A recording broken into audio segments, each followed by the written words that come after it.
सामवेद, इसके अधिकतर मंत्रों का संकलन ऋग्वेद से है। सामवेद में कुल 1575 मंत्र हैं। सामवेद में कुल 1575 मंत्र हैं। इन मंत्रों में 99 को छोड़कर अन्य सभी मंत्र ऋग्वेद से लिए गए हैं। इन मंत्रों को पद विधा में लिखा गया है। इन मंत्रों को पद विधा में लिखा गया है। यजुर्वेद, इसे यज्ञ का वेद कहा जाता है। यजुर्वेद, इसे यज्ञ का वेद कहा जाता है। इसमें विभिन्न यज्ञों का उल्लेख है।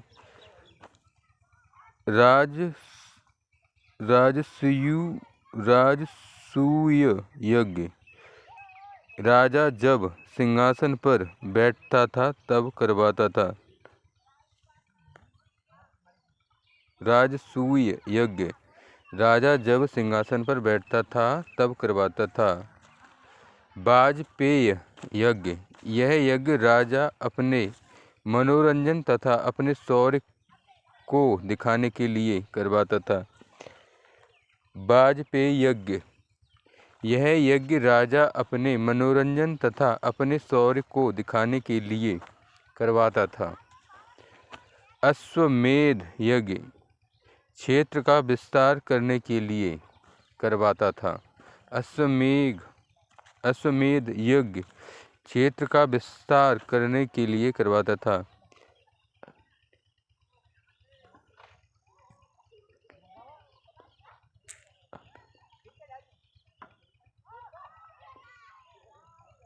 अग्निष्टोम यज्ञ देवताओं को प्रसन्न करने के लिए जानवरों की बलि देने वाला यज्ञ था।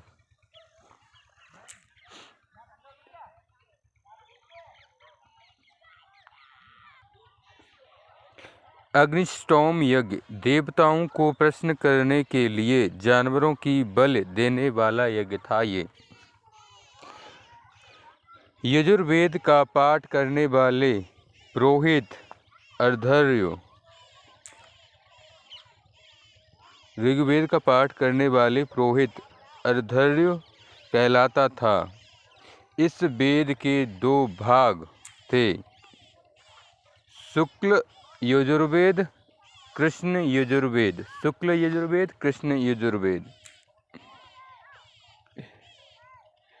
एकमात्र ऐसा वेद जो गद्य एवं पद्य दोनों वेदाओं में लिखा गया है।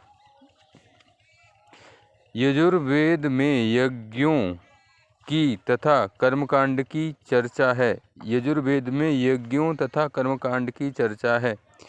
हाथियों को पालतू बनाने का पहली बार उल्लेख यहीं पर हुआ है, इसी वेद में, यजुर्वेद में।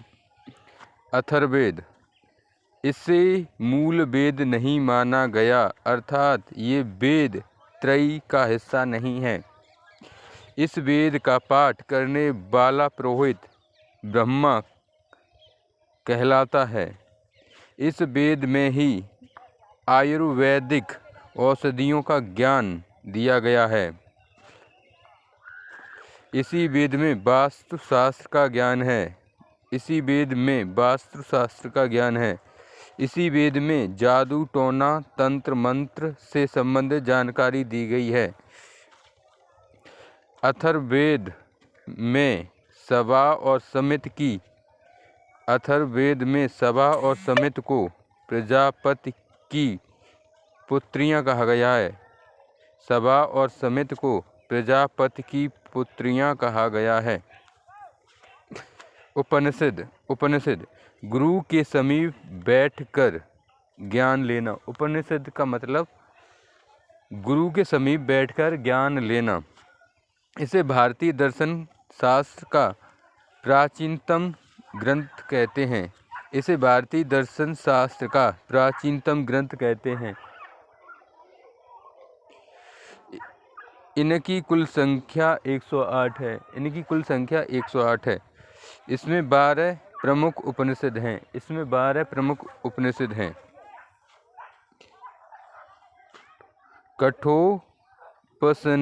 कठोपनिषद, इसमें नचिकेता संवाद दिया गया है। मुंडक उपनिषद, ये इम्पोर्टेंट है। भारत का आदर्श वाक्य सत्यमेव जयते इसी उपनिषद से लिया गया है।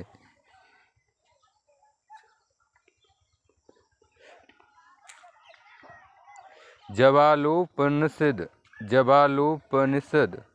हिंदू धर्म की 4 आश्रम परंपरा का उल्लेख इसी उपनिषद में है।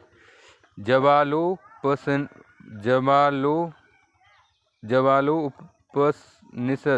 हिंदू धर्म की 4 आश्रम परंपरा का उल्लेख इसी उपनिषद में है।